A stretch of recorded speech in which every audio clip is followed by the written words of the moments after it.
Donald Trump holding a press conference yesterday at Mar-a-Lago.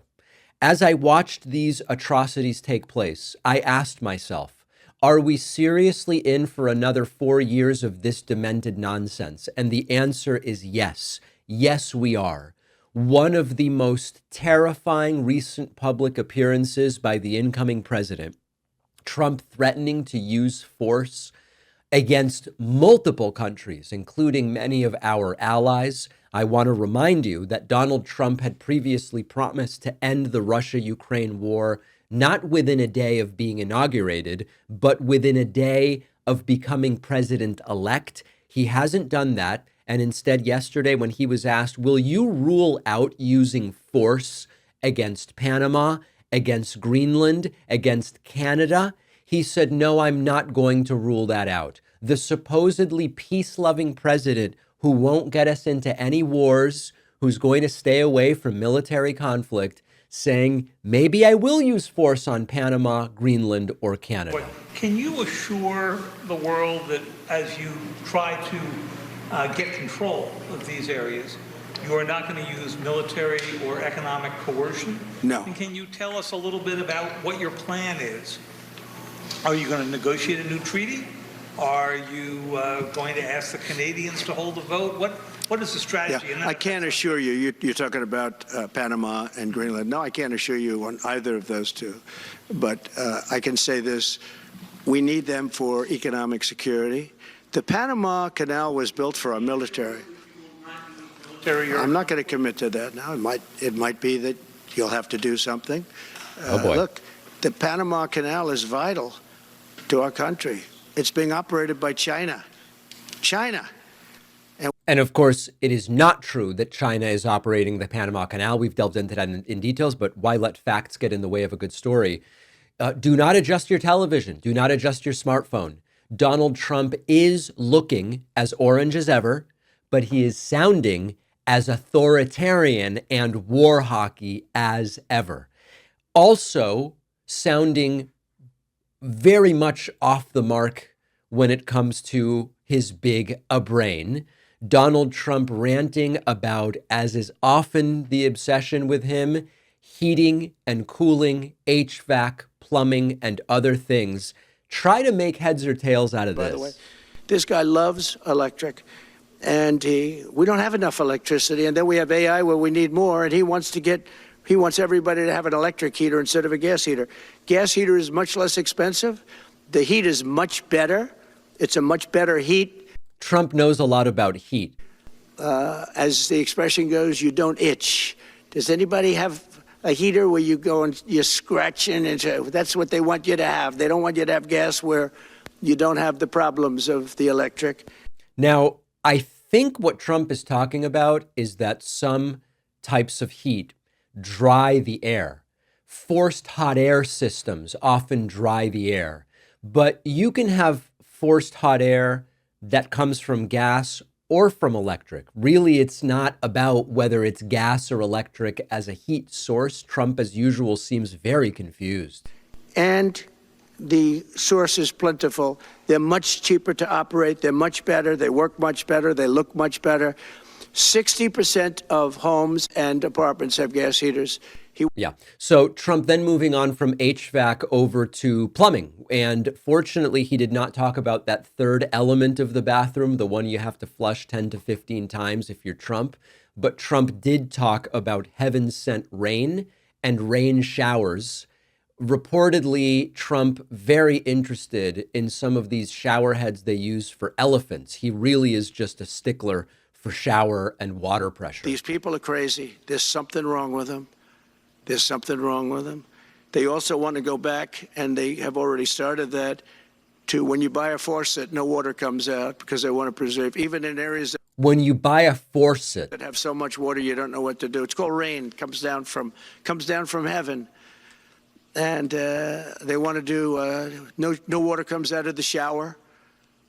It goes drip, drip, drip, So what happens? You're in the shower 10 times as long, you know? Right. No You have to flush 10 times and you're in the shower 10 times as long. water comes out of the faucet. You want to wash your hands. They want to go back to even stronger than what they have right now. As you know, I ended that policy.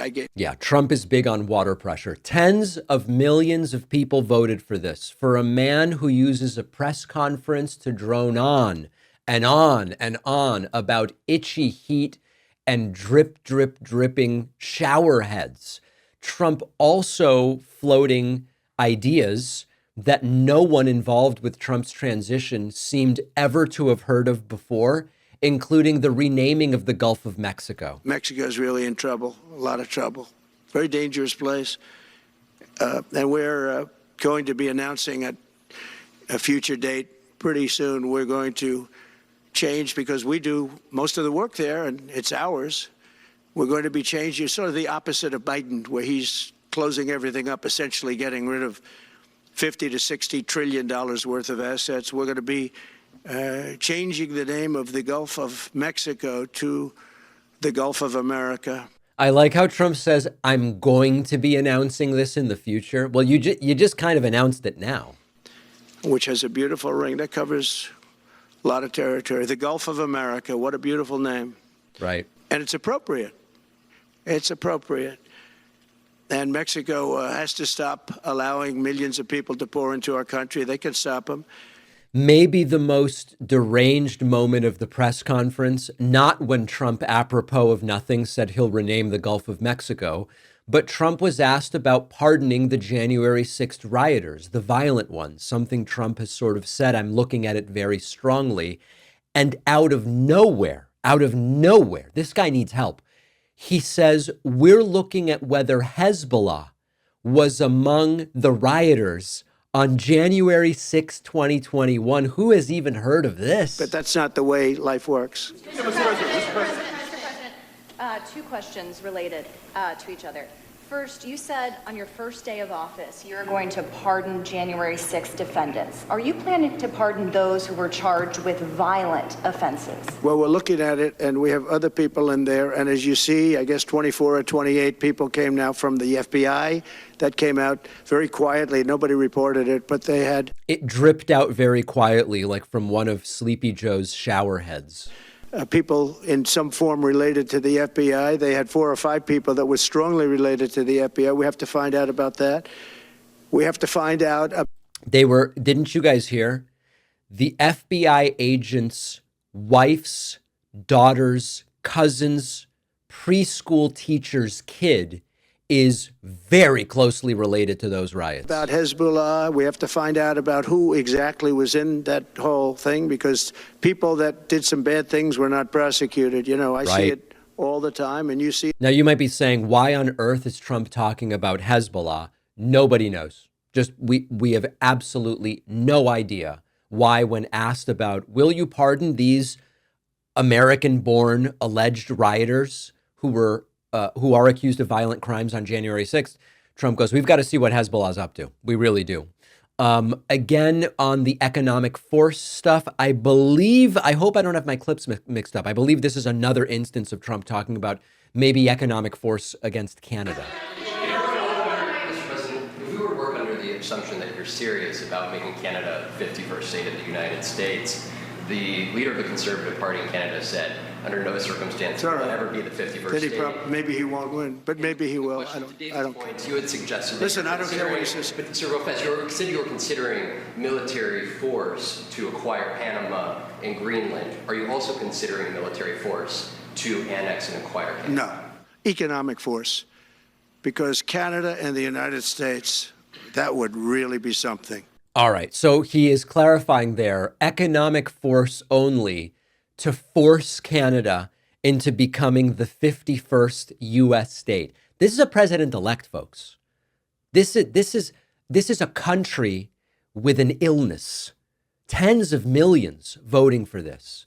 Trump asked about Meta announcing they will no longer do fact checks, and Trump says, I think Zuck is responding to my threats against Facebook that I've made. That's a nice return. Meta today announced that it will stop putting fact checks on posts on its website. And Meta said today it would stop putting fact checks on its website and instead allow community to fact Well, I check watched the- their news conference, and I thought it was a very good news conference. I think they've come a long way. Meta, Facebook. I think they've come a long way. I watched it. The man was very impressive. I watched it on Fox. I'm not allowed to say that. Say it? Do you think he's directly responding to the threats that you have made to him in the past? With these actions? Yeah, probably. He probably is. And you know what? Trump's finally correct. I think, as I said in my earlier analysis, what Zuckerberg is doing now, turning Facebook into a tool of MAGA, is two things. It's number one, Zuck remembering the way that Trump treated Facebook during his first term and wanting different treatment this time around. And number two, Zuck just wants to be at the cool kids table like Elon Musk. Finally, Trump winds down the news conference by unleashing or threatening to unleash hell against Gaza if all of the hostages are not returned. But we have to run it properly. It's going to be run properly. We want to get back those hostages for Israel and for us. You know, we do have people that are hostages being held. And I'll just say it again. If this deal's not done with the people representing our nation, by the time I get to office, all hell is going to break out. Thank you very much. There you go. A very casual anti-war message from Trump as he walks away from the lectern. All hell will break out unless I get my way. Terrifying, scary stuff. We are really in for it, and just wait till you see how CNN reacted. Winter is the perfect time to cozy up at home with some freshly baked treats like flaky pastries, hearty breads, comforting pastas, and you can do it without any effort. Our sponsor, Wild Grain, is the first Bake from Frozen subscription box for artisanal breads, pastries, and pastas. Wild Grain simply takes the hassle out of baking. Everything bakes from frozen in 25 minutes or less. No mess or cleanup. Your family will be amazed, thinking you've become a master bread baker all of a sudden. My favorite is the croissants. You throw them in the oven, 25 minutes. Wow. If you're ready to bring all your favorite breads, pastas, and pastries right to your doorstep, check out Wild Grain. You can build your box of artisanal pastries, breads, and everything right now. And for a limited time, Wild Grain will give my audience $30 off your first box, plus free croissants in every box when you go to wildgrain.com/Pacman to start your subscription. Free croissants in every box and $30 off your first box. The link is in the description.